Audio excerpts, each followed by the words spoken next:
Diciendo que esta mierda se ha acabado, está claro. No va a pasar nada, te doy mi palabra.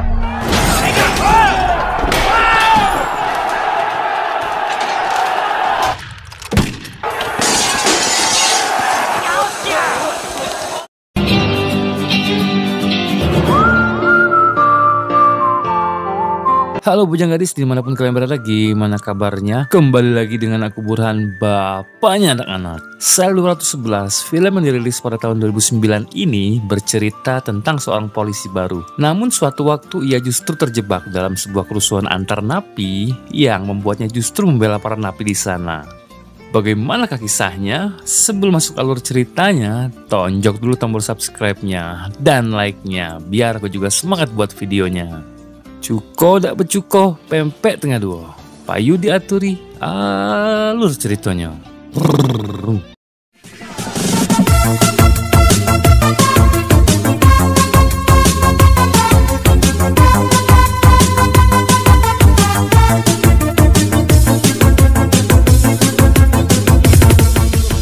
Molotov que causó 30 años, condenado a 8 años por el... Juan dan Elena merupakan pasangan suami istri yang sedang menanti kelahiran anak pertamanya. Juan sendiri baru diterima bekerja sebagai sipir di sebuah penjara. Namun, beberapa hari sebelum bekerja, Juan berniat akan mengunjungi penjara itu semata-mata hanya untuk melihat calon kantornya. Dan inilah sel nomor 211. Elegante en su primer día en la cárcel, ¿eh? Los niños te cambian la vida. ¿Te das cuenta que siempre estás más preocupado por el niño tú que yo?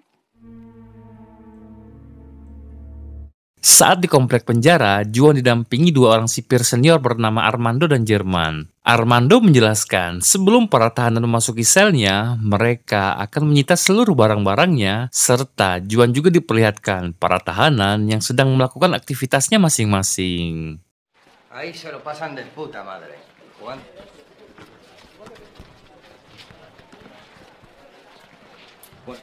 Si es que están como Dios, pero tú te vas a pasar aquí toda la puta vida.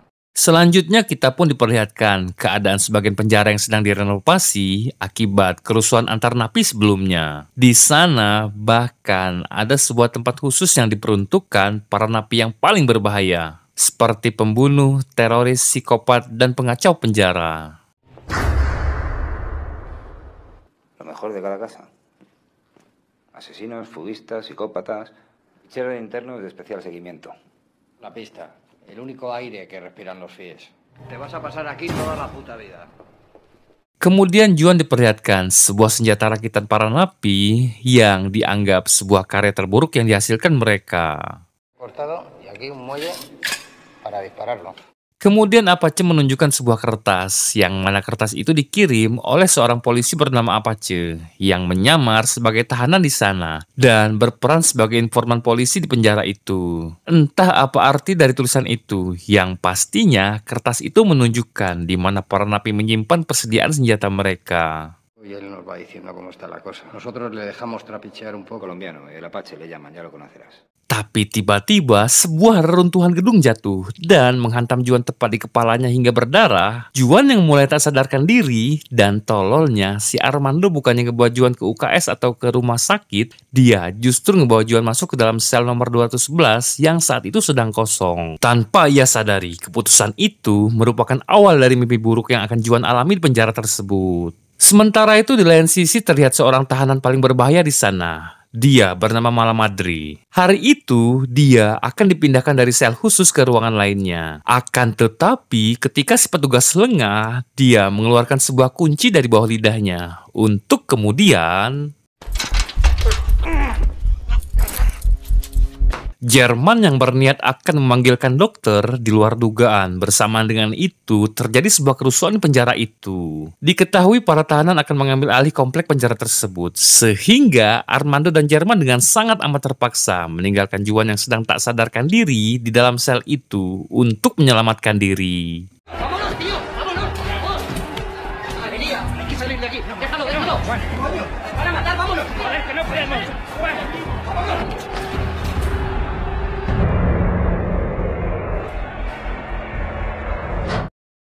Dalam sekejap keadaan penjara yang sebelumnya tenang, kini berubah menjadi kacau balau. Dengan adanya kerusuhan di sana, seluruh narapidana di sana keluar dari selnya dan porak-porandakan semua isi penjara.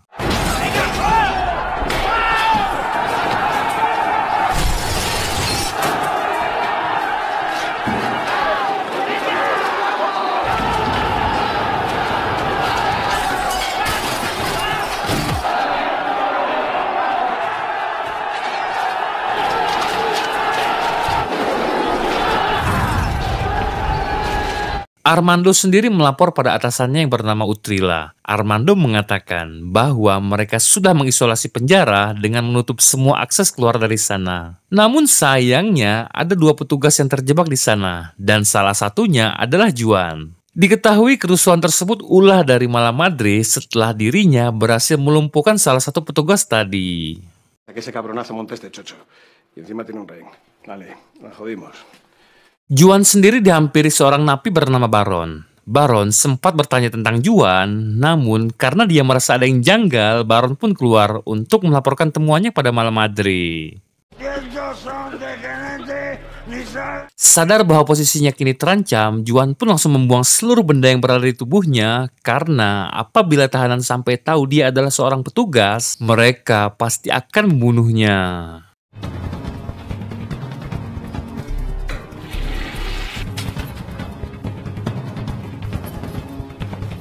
Tak lama kemudian Baron kembali, lalu mengajak Juan untuk menghadap Malamadre.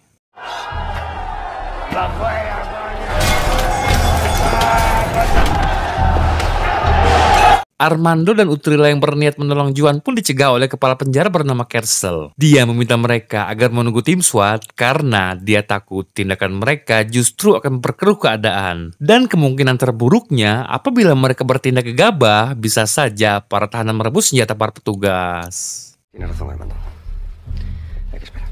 Di hadapan Malamadre, Juan banyak ditanyai. Dan demi keselamatannya, dia mengaku bahwa dirinya adalah napi baru yang dijatuhi hukuman 19 tahun kurungan karena kasus pembunuhan. Dan dia adalah penghuni sel nomor 211. Di sini Juan mengaku bahwa di hari pertamanya, dia sudah disiksa oleh salah satu petugas hingga kepalanya bocor. Meskipun Malamadre seorang kriminal, dia tak semudah itu dibodohi. Malamadre justru tak percaya karena tampang polos seperti Juan bahkan tak akan sanggup untuk melukai kupu-kupu sekalipun. Kemudian Malamadre meminta Juan melepaskan seluruh pakaiannya, entah apa motifnya. Namun hal itu membuat Juan menjadi pusat perhatian para napi yang haus akan pengayuan. Quita la ropa. Kita salió competidor. Selesai dengan Juan, Malamadre meminta Apache dan para anak buahnya untuk menghancurkan seluruh CCTV di sana. Namun saat Juan ke atas, dia meminta untuk disisakan satu agar tidak dihancurkan dengan alasan agar mempermudah mereka ketika bernegosiasi dengan para sipir. Juan pun langsung memanjat pagar untuk kemudian menutup satu kamera dengan sebuah kain.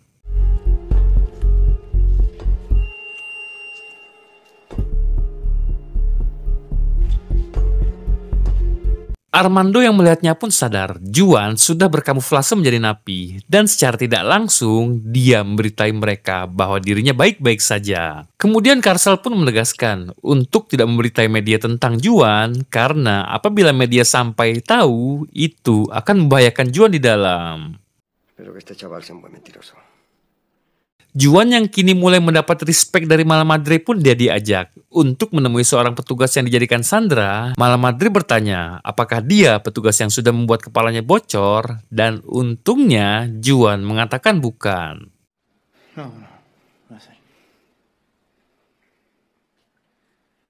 Sementara itu di luar penjara, tim SWAT pun sudah mulai berdatangan. Mereka menyebar untuk kemudian menunggu instruksi untuk penyerangan. Armando sendiri justru mengkhawatirkan 3 orang tahanan yang berada di Komplek 4. Karena di Komplek 4 terdapat 3 orang tahanan yang tergabung dengan sebuah kelompok teroris bernama ETA. Bahkan 2 di antara mereka dihukum kurungan selama 1200 tahun dan 112 tahun. Oleh karena itu, pemerintah menganggap mereka sangat berharga dan mereka harus tetap hidup. pintarnya Mala Madre, dia berniat akan menjadikan mereka bertiga juga sebagai sandera yang berharga. Di saat yang sama, mereka kedatangan seorang utusan pemerintah bernama Ernesto Almansa. Dia ditugaskan untuk membantu para sipir bernegosiasi dengan tahanan. Di sini terungkap bahwa 10 tahun yang lalu, di penjara sebelumnya, Mala Madre pernah juga menjadi dalang kerusuhan. Dan di kerusuhan itu, dia membunuh seorang sipir.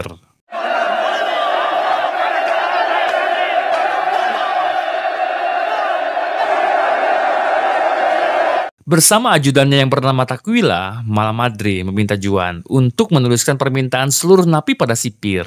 Minta jam besuk 2 minggu sekali, dokter selalu mengecek kesehatan mereka, dan di sini terkuak sebuah fakta bahwa sebelumnya di sel nomor 211 ada seorang napi bernama Morau, di mana pada saat itu Morau menderita tumor otak. Namun karena ia ditelantarkan oleh para sipir, Morau pun harus mati di sana dalam keadaan mengenaskan. Tak lama kemudian Almansa pun menghubungi Mala Madre melalui HT-nya, meminta untuk segera bertemu dengannya. Mala Madre pun menyetujuinya. Podríamos hablar en persona. Di lain sisi, Apache seorang polisi yang menyamar pun terlihat sedang berbicara mengenai Juan dengan Takuila. Di sana, Apache memperingati Takuila agar berhati-hati dengan Juan. Mungkin di sini Apache belum tahu bahwa dia dan Juan adalah sama-sama polisi. Sementara itu, Almansa yang baru sampai di ruang pertemuan pun langsung diperiksa oleh Juan. Dan saat itulah ia manfaatkan untuk membisikkan tempat di mana ketiga sandera tadi, yakni di sebuah kamar mandi.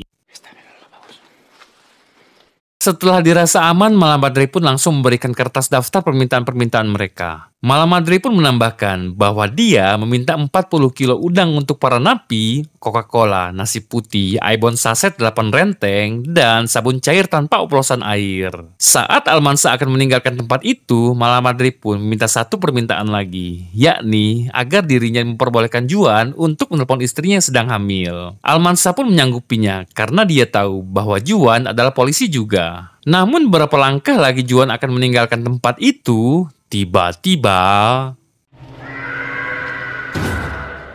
Ya, terdengar sebuah jeritan dari salah satu tahanan yang baru saja dibunuh, entah siapa dan apa motifnya. Namun saat Juan mendekati mereka, Juan meminta untuk menyembunyikan mayat tahanan yang mati tersebut. Karena jika tidak, itu akan membahayakan mereka semua.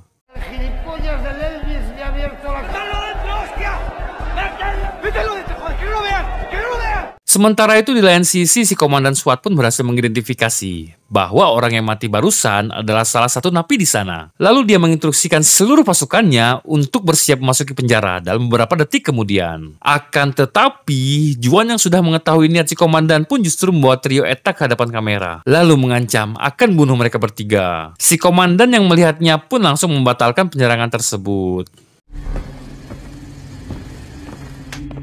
Abortar! Abortar!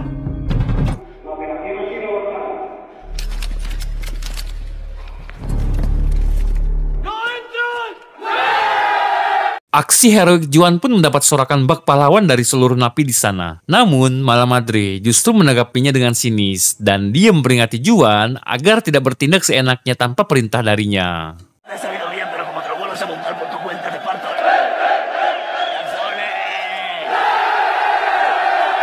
Berita kematian tahanan itu pun sudah tersebar ke berbagai TV. Namun di berita tidak menunjukkan kejelasan tentang siapa yang sudah terbunuh. Oleh karena itu, Elena yang melihatnya pun justru khawatir dengan Juan yang sedang di sana, dan Elena langsung menelpon Armando untuk memastikan keadaan Juan. Namun saat mereka terhubung melalui telepon, atas permintaan komandannya, Armando justru menutupi fakta sebenarnya dengan mengatakan bahwa Juan baik-baik saja, lalu minta Elena untuk pulang menunggu kabar dari mereka lagi. Elena tidak begitu saja percaya dengan perkataan Armando. Dia justru tancap gas pergi menuju penjara tersebut.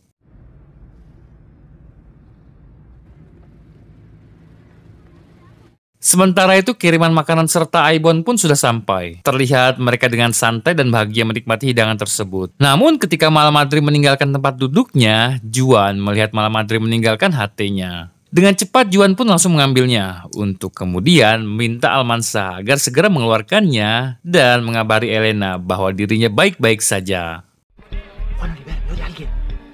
Soy Almansa, dime. Si entráis esto va a ser una carnicería, ¿qué vais a hacer? Me estoy jugando la vida y no puedes decirme qué vais a hacer. Ese es el acuerdo del ministerio con el gobierno. Has vivido poner y sacarme de aquí de una puta vez.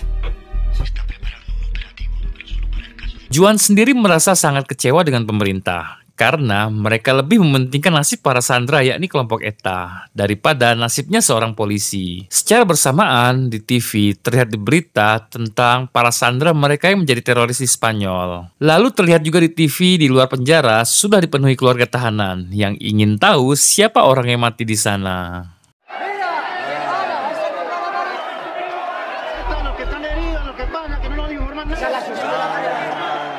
Mala Madre sendiri baru sadar bahwa hatinya sudah tidak ada. Lalu dia meminta Takwila untuk mencarinya di tempat makan tadi. Namun tak diduga dari atas Apache melihat Juan yang baru keluar dari sebuah sel. Lalu memberikan hatinya pada Mala Madre. Oleh karena itu Apache pun langsung menelpon sipir untuk menanyai siapakah Juan sebenarnya.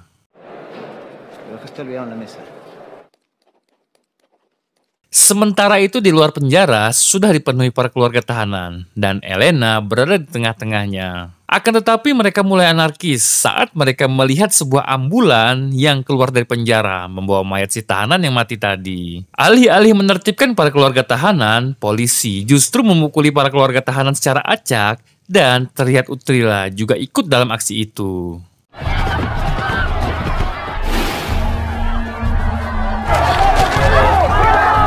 Pasar nada, te doy mi palabra. Apache yang kini sudah tahu identitas Juan sebenarnya bukannya kerjasama. Dia justru mengancam Juan akan membocorkan identitas aslinya pada Mala Madre. Me pidieron un favorcito, que me interese si usted fiar. Elena yang berusaha lari dari kerumunan pun merasa sakit yang teramat perih di perutnya. Juan yang melihat Elena di TV pun langsung meminta Mala Madre untuk memberikan hatinya untuk menghubungi Almansa agar segera menyelamatkan Elena. ¿Qué cojones estáis haciendo, joder? ¡Sacadla de ahí! ¿Qué dices? Ha visto por la tele y hay que cortar esa señal ya. ¿Qué pasa ahora? Namun naasnya, tanpa Juan sadari, Elena terkena pukulan yang dilayangkan Utrilla hingga dia koma.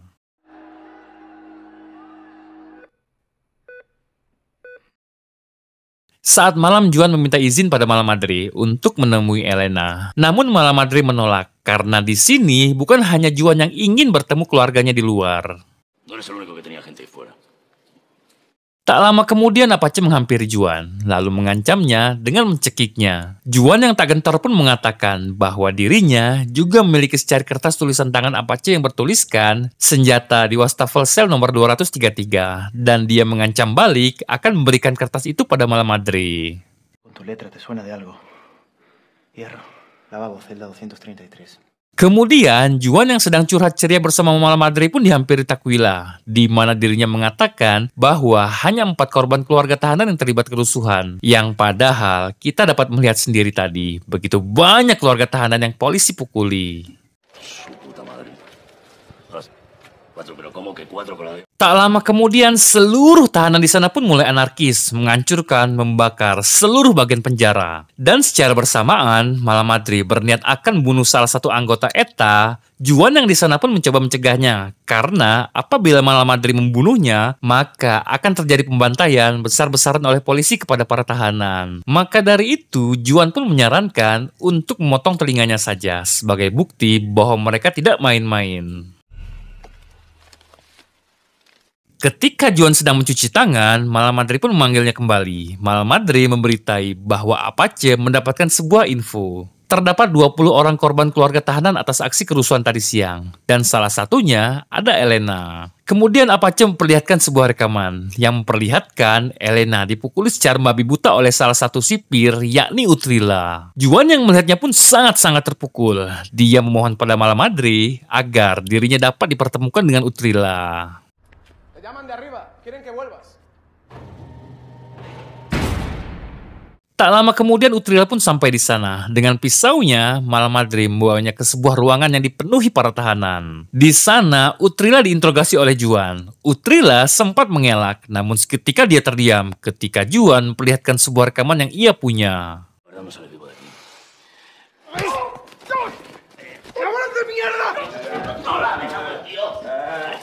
Se los llevaron al hospital, no me han dicho nada más. Si le hubiese pasado algo grave, yo estaría en mi casa suspendido de servicio. No, eso no te lo crees ni tú. Mírame a los ojos, mírame, mírame. Con ella, que ella me diga que está bien. Kemudian Juan menghubungi Armando untuk memastikan keadaan Elena baik-baik saja atau tidak. Namun dengan sangat amat berat hati, Armando mengatakan bahwa Elena sudah meninggal dunia bersama anak yang dikandungnya. Seketika Malamadri meminta seluruh para tahanan untuk memukuli Utrilla.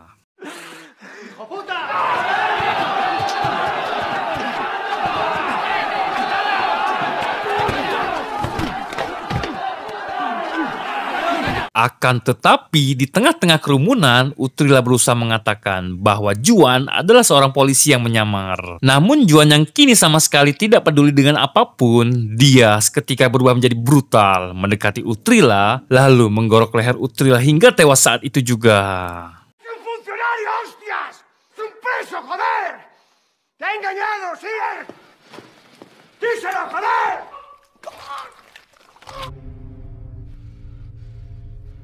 Kematian Elena pun membuat Juan kehilangan alasan untuk melanjutkan hidupnya. Dia berusaha untuk bunuh diri. Namun karena belum ajalnya, Juan gagal karena tali yang ia gunakan putus. Tak cukup di situ ketika mereka kedatangan negosiator kedua yang dikirim langsung oleh presiden bernama Ernesto Güemes. Juan sudah sama sekali tak memihak polisi, bahkan sambil menunjukkan jasad Utrilla di hadapan Güemes, dia mengancam akan bunuh ketiga sandera apabila mereka tidak menuruti keinginan para tahanan.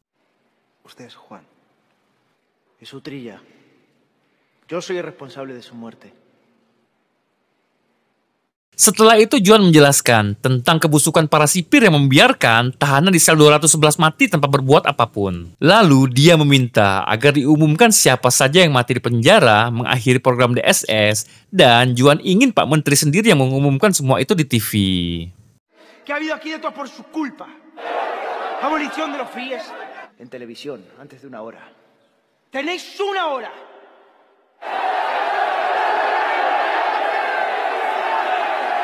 Melihat kegilaan yang diperbuat Juan, Almansa ketar-ketir dan meminta Malamadri untuk mengambil sebuah dokumen dan menjelaskan bahwa Juan adalah seorang sipir yang berniat menjebak Malamadri. Tak cukup di situ, Almansa meminta Malamadri agar membunuh Juan. Dengan imbalan, dia akan dibebaskan dari penjara dalam waktu 1 tahun lagi. Malamadri sama sekali tidak mempercayai perkataan Almansa. Dia menolak untuk membunuh Juan karena yang ia pegang kini hanyalah sebuah kertas.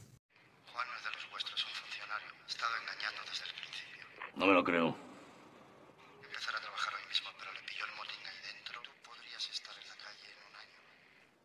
Para que lo mate. Mendengar hal itu, Almansa meminta seluruh tim SWAT untuk bersiap melakukan penyerangan. Dan secara bersamaan, Apache dan tahanan lainnya pun menyiapkan persenjataan untuk menjambut tim SWAT yang bisa datang kapan saja.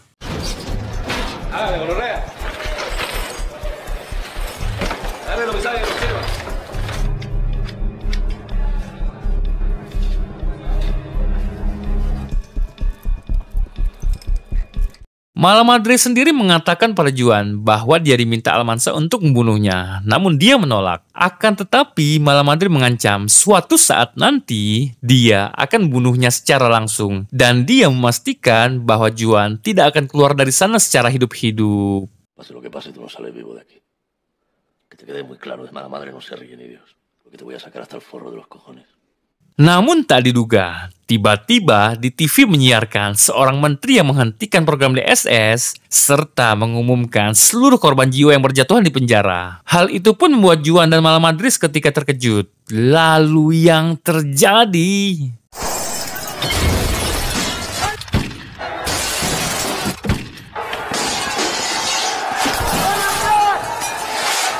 Ya, tim SWAT langsung melancarkan serangan pada mereka. Tak hanya itu, Apache langsung bunuh Takwila. Akan tetapi saat Juan berniat akan langsung membunuh Sandra menggunakan senjata rakitannya, Apache menembak Juan tepat di punggungnya, serta Malamadri yang berniat akan menolong Juan, dia pun harus terkena tembakan dari Apache.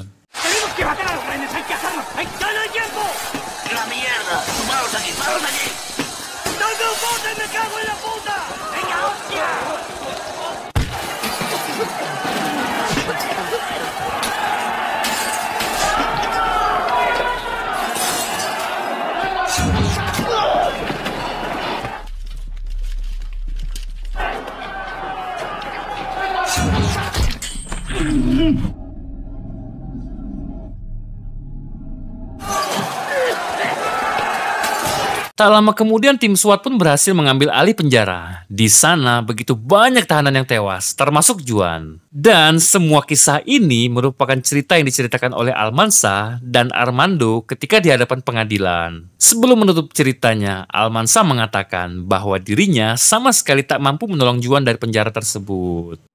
¿Quién iba a imaginar lo que iba a pasar allí? Haces de conseguir que Juan Oliver saliera con vida de aquella gala.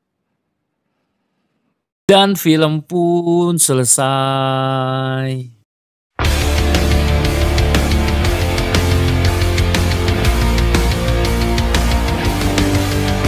Mungkin sebagian besar dari kita di awal film akan menilai bahwa seluruh tahanan di film ini sangat brutal dan gila. Ya, secara pribadi aku pun menilai begitu.